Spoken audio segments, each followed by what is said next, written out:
എന്താണ് കാര്യത്തിൽ താങ്കളൊരു സിനിമാ പ്രവർത്തനം കൂടിയല്ലേ? വെറും ഡ്രാമയാണ് അവിടെ നടക്കുന്നത്. അത്ര എനിക്ക് പറയാനൊക്കെ. വെറും ഡ്രാമ, കച്ചവടത്തിന് വേണ്ടിയുള്ള ഡ്രാമ, അത് മാത്രമാണ് നടക്കുന്നത്. കേരളത്തിൽ ആരും ആവശ്യപ്പെട്ടിട്ടില്ല മുറിക്കാൻ, അവര് തീരുമാനിച്ചതാണ്. അത് വെച്ച് കഷ്ടം.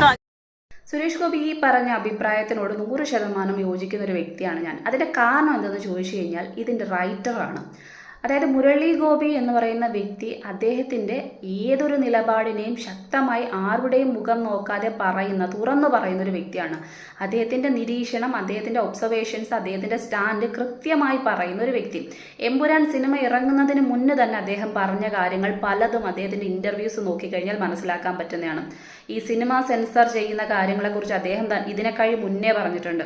അതായത് സെൻസർ നടത്തുന്നത് സിനിമകൾ അതിനോട് ഒരു യോജിപ്പും ഇല്ലാത്തൊരു വ്യക്തിയാണ്. കാരണം അത് ഈ പറയുന്ന ആ ഒരു സിനിമ തയ്യാറാക്കുന്ന വ്യക്തിയുടെ ആവിഷ്കാര സ്വാതന്ത്ര്യത്തെ ഈ പറയുന്ന ഇല്ലാതാക്കുന്നത് പോലൊരു പ്രവൃത്തിയാണ്. കേരളത്തിൽ അതിനൊരു രീതി, തമിഴ്നാട്ടിൽ മറ്റൊരു രീതി, ഇന്ത്യയിൽ മൊത്തത്തിൽ ബോളിവുഡിലാണെങ്കിൽ മറ്റൊരു രീതി എന്ന് കൃത്യമായി അദ്ദേഹം പറഞ്ഞിട്ടുണ്ട്. ഈ ഒരു കാര്യത്തിനെ വിലയിരുത്തുന്ന സമയത്ത് അദ്ദേഹം അതിൻ്റെ കൂടെ തന്നെ ചേർക്കപ്പെട്ട ഒരു കാര്യമാണ് ഈ പറയുന്ന കക്ഷികൾ അല്ലെങ്കിൽ നമ്മളെ ഭരിക്കുന്ന പാർട്ടികൾ അവർക്കെതിരായിട്ട് നമ്മൾ എന്തെങ്കിലും പറഞ്ഞു കഴിഞ്ഞാൽ സ്വാഭാവികമായിട്ടും നമ്മുടെ വാ മൂടിക്കെട്ടുന്ന രാഷ്ട്രീയമാണ് ഇന്നിവിടെ നിലനിൽക്കുന്നത്. അപ്പം സ്വാഭാവികമായിട്ടും ഇത്തരത്തിലുള്ള പരാമർശങ്ങളിൽ നിന്ന് കൃത്യമായിട്ട് അദ്ദേഹത്തിന് ഈ നാടിൻ്റെ ഇന്നത്തെ സാമൂഹ്യ രാഷ്ട്രീയ പശ്ചാത്തലം എന്താണെന്ന് കൃത്യമായി അറിയുന്ന ഒരു വ്യക്തിയാണ്. ആ വ്യക്തിക്ക് ഇത്തരത്തിലൊരു തിരക്കഥ ഉണ്ടായിക്കഴിഞ്ഞാൽ, ഇത് ഈ പറയുന്ന സ്ക്രീനിലേക്ക് പ്രദർശിക്കപ്പെട്ട് കഴിഞ്ഞാൽ എന്തൊക്കെ തരത്തിലുള്ള വിവാദങ്ങൾ ഉണ്ടാകാൻ ഇടയുണ്ട് എന്ന് മുൻകൂട്ടി കാണാൻ കഴിഞ്ഞില്ല എന്ന് പറഞ്ഞു കഴിഞ്ഞാൽ അത് വിശ്വസനീയമായിട്ടുള്ള ഒരു കാര്യമല്ല. അതിലപ്പുറത്തേക്ക് നമുക്ക് തന്നെ മനസ്സിലാക്കാൻ പറ്റുന്ന ഒരു കാര്യമാണ്. ഇതിനകത്ത് കുറേയധികം നമുക്ക് രാഷ്ട്രീയം എന്ന് പറയുന്ന സമയത്ത് അതിനെ ഈ പറയുന്ന പൊളിറ്റിക്സ്, അതായത് ഒരു രാഷ്ട്രീയ പാർട്ടിയിൽ വിശ്വസിച്ചുകൊണ്ട് മാത്രം മുന്നോട്ട് പോയി അഭിപ്രായങ്ങളെ പറയുന്നതിനെ മാത്രം നമുക്ക് രാഷ്ട്രീയം എന്ന് പറയാൻ പറ്റത്തില്ല. ഏതൊരു നിലപാടിനെയും നമുക്ക് രാഷ്ട്രീയം പറയാൻ പറ്റും. നമ്മുടെ ഓരോ ഈ പറയുന്ന നമ്മുടെ വ്യൂ പോയിന്റ്സിൽ ഒരു രാഷ്ട്രീയം ഉണ്ടാവും, നമ്മുടെ ഈ പറയുന്ന ബിസിനസ്സിൽ ഒരു രാഷ്ട്രീയം ഉണ്ടാവും, അങ്ങനെ ഇങ്ങനെ എല്ലാത്തിലും നമുക്കൊരു പൊളിറ്റിക്സ് ഉണ്ടാവും. അങ്ങനെ വെച്ച് നോക്കുമ്പോൾ എമ്പുരാനിൽ ഒരു പൊളിറ്റിക്സ് ഉണ്ട്, വിവാദത്തിൻ്റെ പൊളിറ്റിക്സ്, ഒരു വ്യാവസായികമായിട്ടുള്ള രീതിയിൽ കണക്കാക്കപ്പെടുന്ന പൊളിറ്റിക്സ് നമുക്ക് കാണാൻ പറ്റും. അത് എത്തരത്തിലെന്ന് ചോദിച്ചു കഴിഞ്ഞാൽ അതാണ് ഞാൻ പറഞ്ഞത്. ഈ ഒരു സിനിമ ഉണ്ടാക്കാൻ പോകുന്ന വിവാദങ്ങൾ മുൻകൂട്ടി കാണാൻ കഴിവുള്ളൊരു വ്യക്തിയാണ് മുരളി ഗോപി എന്ന് പറയുന്ന വ്യക്തി.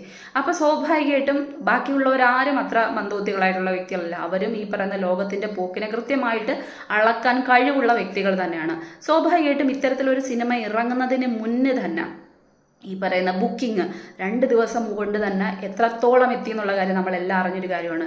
ഇതിൻ്റെ ട്രെയിലർ അല്ലെങ്കിൽ ബാക്കി കാര്യങ്ങളൊന്നും ഈ കലാപത്തിനെ കുറിച്ചോ അല്ലെങ്കിൽ ഇത്തരത്തിൽ ഈ ഒരു രാഷ്ട്രീയ പാർട്ടിക്ക് എതിരായിട്ടുള്ള ഒരു സംസാരത്തിനെ കുറിച്ചോ യാതൊന്നും പറഞ്ഞു വെക്കുന്നില്ല. അതിൻ്റെ കാരണം എന്തെന്ന് ചോദിച്ചു കഴിഞ്ഞാൽ അത്തരത്തിലൊരു പോയിന്റ് ഏതെങ്കിലും ഒരു വേർഷൻ അതിനകത്ത് വന്നു കഴിഞ്ഞാൽ സ്വാഭാവികമായിട്ടും ആദ്യം മുതലേ ആ ബുക്കിങ്ങിൽ താഴോട്ട് പോകാനുള്ള ചാൻസ് ഉണ്ട്.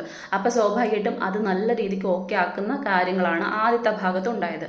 ഇനി സിനിമ കണ്ടിറങ്ങിയപ്പോഴാണ് സ്വാഭാവികമായിട്ടും ഇതിനെക്കുറിച്ചുള്ള വിവാദങ്ങൾ ഉണ്ടാവാൻ തുടങ്ങിയത്. ആ വിവാദങ്ങളിൽ മതവും രാഷ്ട്രീയവും കലർത്തിക്കൊണ്ട് 2 ചേരികളായി തിരിയാൻ തുടങ്ങി മനുഷ്യർ. സ്വാഭാവികമായിട്ടും ഈ ഒരു കാര്യത്തിൽ മനുഷ്യർ തമ്മിലടിക്കുന്നു എന്നതിലപ്പുറത്തേക്ക് സിനിമയ്ക്ക് യാതൊരു തരത്തിലുള്ള ദോഷവും സംഭവിച്ചതായിട്ട് എനിക്ക് തോന്നുന്നില്ല. കാരണം അതിൽ ഒരുപാട് എഡിറ്റ്സ് ഇപ്പം വന്നിട്ടുണ്ട്, ഒരുപാട് കട്ട് വന്നിട്ടുണ്ട്. ശരിയാണ്, 24 ഭാഗങ്ങളൊക്കെ കട്ട് ചെയ്തിട്ടുണ്ടെങ്കിലും ഒരു സിനിമയെ നമുക്ക് വേണമെങ്കിൽ സർഗാത്മക സൃഷ്ടിയായിട്ട് നടത്തിക്കൊണ്ട് അതിൽ വല്ലാതെ ആഹ്ലാദിക്കുന്ന ഒരു കലാകാരൻ്റെ മനസ്സിനെ മാത്രമായിട്ട് നമുക്ക് എടുക്കാൻ പറ്റും. ഇന്ന് അതൊന്നും കാണാൻ പറ്റത്തില്ല. പണ്ടുള്ളവരെ നമുക്ക് അങ്ങനെ പറയാൻ പറ്റുമായിരുന്നു. കാരണം അടൂർ ഗോപാലകൃഷ്ണനെ പോലെ ഒരു വ്യക്തി സംവിധായകൻ ഒരു സിനിമ എടുക്കുന്ന സമയത്ത് അതിന് എന്തുമാത്രം ഈ പറയുന്ന പണത്തിന്റെ ലഭ്യത ഉണ്ടായിട്ടുണ്ടെന്ന് ചോദിച്ചു കഴിഞ്ഞാൽ സത്യം പറഞ്ഞതിനെ കുറിച്ച് എനിക്ക് ഒരുപാട് അവാർഡ് സിനിമകൾ വാങ്ങിച്ചു കൂട്ടാൻ ശേഷിയുള്ളതായിരുന്നു ആ സിനിമകൾ. അതിലപ്പുറത്തേക്ക് ഇന്നത്തെ സിനിമാ രംഗം എന്ന് പറയുന്ന സമയത്ത് അത് വ്യാവസായിക മാത്രമായിട്ട്, ബിസിനസ് മാത്രമായിട്ടാണ് പലരും നോക്കിക്കാണുന്നത്. അപ്പോൾ സ്വാഭാവികമായിട്ടും അത്തരത്തിൽ നോക്കിക്കാണുന്ന സമയത്ത് ഈ സിനിമയ്ക്ക് ഒരുപാട് ബെനിഫിറ്റ്സ് ആണ് ഈ വിവാദം സൃഷ്ടിച്ചിരിക്കുന്നത്, ഈ ഒരു രാഷ്ട്രീയം സൃഷ്ടിച്ചിരിക്കുന്നത്. ഈ 2 ചേരികളായി മതവിഭാഗത്തിൽപ്പെട്ട രാഷ്ട്രീയ വിഭാഗത്തിൽപ്പെട്ട ആൾക്കാർ ചേരിതിരിഞ്ഞ സമയത്ത് സ്വാഭാവികമായിട്ടും നമുക്കറിയാം ഇപ്പം ഭരിച്ചുകൊണ്ടിരിക്കുന്ന രാഷ്ട്രീയ പാർട്ടിക്ക് എതിരായിട്ടുള്ള സംഭവങ്ങൾ ഉണ്ടെന്നൊരു വിവാദം ഉണ്ടാവുന്ന സമയത്ത് അതിന് ഓപ്പോസിറ്റ് നിൽക്കുന്ന ആൾക്കാരെല്ലാം ഒരുമിച്ച് കൂടി ഈ സിനിമ കാണാനുണ്ടായ ഒരു റഷുണ്ട് അല്ലെങ്കിൽ ഒരു തിരക്കുണ്ട്. ആ തിരക്ക് നമുക്കറിയാവുന്ന കാര്യമാണ്. അതിൽ ഒരുപാട് പേര് പെട്ടെന്ന് തന്നെ ബുക്കിങ്ങും ബാക്കി കാര്യങ്ങളും ചെയ്ത് അത്രയും ലാഭം ആ സിനിമയ്ക്ക് ഉണ്ടായിട്ടുണ്ട്. അല്ലെങ്കിൽ അത് അത്രയും മുന്നോട്ട് പോയിട്ടുണ്ട്. അതിലപ്പുറത്തേക്ക് ഇപ്പം ഇതിലൊരു സെൻസർഷിപ്പ് അല്ലെങ്കിൽ സെൻസർ പോലുള്ളൊരു കാര്യം വരുന്ന സമയത്ത് സ്വാഭാവികമായിട്ടും ഇത് കാണാതിരിക്കുന്ന വ്യക്തികൾക്ക് ഉറപ്പായിട്ട് മനസ്സിൽ ചിന്ത വരും, ഇതിന് മുന്നെന്തായിരുന്നു. അപ്പോൾ സ്വാഭാവികമായിട്ടും കട്ട് ചെയ്തതിന് ശേഷമാണ് നമ്മൾ കാണുന്നതെങ്കിൽ മുമ്പത്തെ ഭാഗം നമുക്ക് ഒരിക്കലും കാണാൻ പറ്റത്തില്ല. അതുകൊണ്ട് എത്രയും വേഗം ആ സിനിമ കണ്ടു തീർക്കണം എന്നുള്ളൊരു വെപ്രാളത്തിൽ വീണ്ടും ബുക്ക് ചെയ്ത അല്ലെങ്കിൽ വീണ്ടും ഈ പറയുന്ന കാണാൻ വേണ്ടി പോയ ആൾക്കാർ അവിടെയും കൂടുതൽ തിരക്കാണ് അനുഭവപ്പെടുന്നത് എന്ന് പറയുന്നത്. ഇനി സ്വാഭാവികമായിട്ടും കണ്ടവർക്ക്, ഇത് ആദ്യമേ തന്നെ കണ്ടു തീർത്തവർക്ക് ഇതിൻ്റെ ഏത് ഭാഗം പോയി കാണും, ഇത് എങ്ങനെ കണക്ട് ചെയ്യപ്പെട്ട് കാണും, ഇതിൽ എന്ത് മാറ്റം വന്ന് കാണും എന്ന് തിരിച്ചറിയാനുള്ള അല്ലെങ്കിൽ അറിയാനുള്ള വ്യഗ്രതയിൽ കണ്ട ആൾക്കാർ വീണ്ടും കാണാനുള്ള ചാൻസ് ഉണ്ട്. സ്വാഭാവികമായിട്ടും ഇതൊക്കെ നടത്താനുള്ള ഒരുപാട് വിവാദങ്ങളാണ് ഇന്ന് കത്തിക്കയറിക്കൊണ്ടിരിക്കുന്നത്. അപ്പം ഇതിൽ വിവാദങ്ങൾ ഉണ്ടാകുന്നു എന്നതിലപ്പുറത്തേക്ക് എനിക്ക് തോന്നിപ്പോയൊരു കാര്യം ഇതൊക്കെ തന്നെയാണ്. ഇതിൽ എന്തോ ഒരു സത്യത്തിൽ പറഞ്ഞു കഴിഞ്ഞാൽ ഒരു പൊളിറ്റിക്സ് നടക്കുന്നുണ്ട്. ആ പൊളിറ്റിക്സ് സത്യം പറഞ്ഞു കഴിഞ്ഞാൽ ബിസിനസ്സുമായി ബന്ധപ്പെട്ട ഒരു പൊളിറ്റിക്സ് ആണോ, ഒരു സിനിമ വിജയിപ്പിക്കാനുള്ള പൊളിറ്റിക്സ് ആണോ എന്ന് തോന്നിപ്പോകുന്നൊരു കാര്യമാണ്. അപ്പം അങ്ങനെ നോക്കുന്ന സമയത്ത് തോന്നിപ്പോയൊരു കാര്യമാണ് സുരേഷ് ഗോപി എന്ന് പറയുന്ന ഈ ഒരു വ്യക്തി പറഞ്ഞ ഡ്രാമ അറിഞ്ഞുകൊണ്ടോ അറിയാതെയോ ഈ സിനിമയിൽ പ്രവർത്തിക്കുന്ന പൊളിറ്റിക്സിന്റെ ഭാഗമായിട്ടുള്ള അല്ലെങ്കിൽ വിവാദത്തിന്റെ ഭാഗമായിട്ടുള്ള ഒരു ഡ്രാമ പ്രവർത്തിക്കുന്നില്ലേ എന്ന് തോന്നിപ്പോകുന്നൊരു കാര്യമാണ്.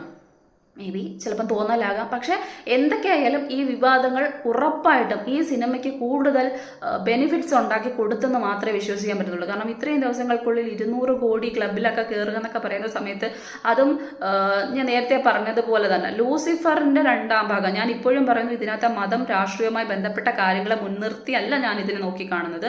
അതിലപ്പുറത്തേക്ക് ലൂസിഫർ എന്ന് പറയുന്ന സിനിമയുടെ 2ാം പോർഷൻ വെച്ച് നോക്കുന്ന സമയത്ത് ലൂസിഫറിന്റെ അത്രയും എഫക്റ്റ് ഈ സിനിമയ്ക്ക് ഉണ്ടാക്കാൻ കഴിഞ്ഞിട്ടില്ല. ലൂസിഫർ അങ്ങനെ നിൽക്കുന്ന ഒരു സിനിമയാണ്.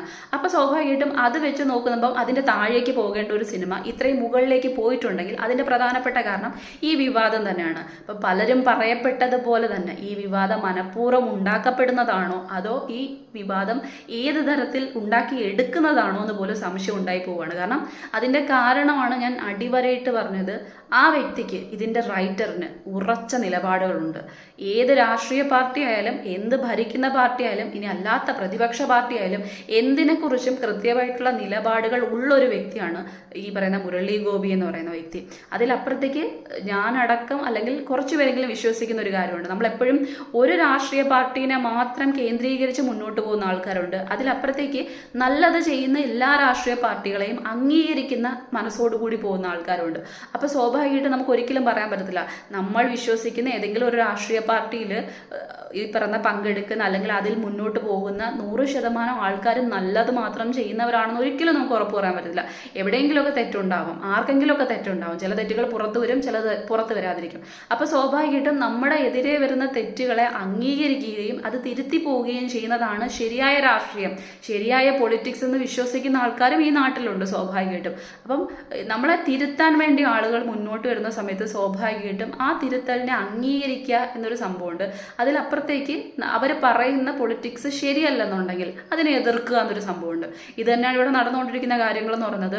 അപ്പോൾ സ്വാഭാവികമായിട്ട് നേരത്തെ പറഞ്ഞതുപോലെ ഒരു കലാകാരൻ്റെ വേർഷൻ, അതും കൂടി പറഞ്ഞു വയ്ക്കാമല്ലോ, ഒരു കലാകാരൻ്റെ വേർഷനിലൂടെ പോയി നോക്കുകയാണെന്നുണ്ടെങ്കിൽ ആവിഷ്കാര സ്വാതന്ത്ര്യം എന്ന് പറയുന്ന ഒരു കാര്യം ഞാൻ കഴിഞ്ഞതിനകത്ത് പറഞ്ഞതാ.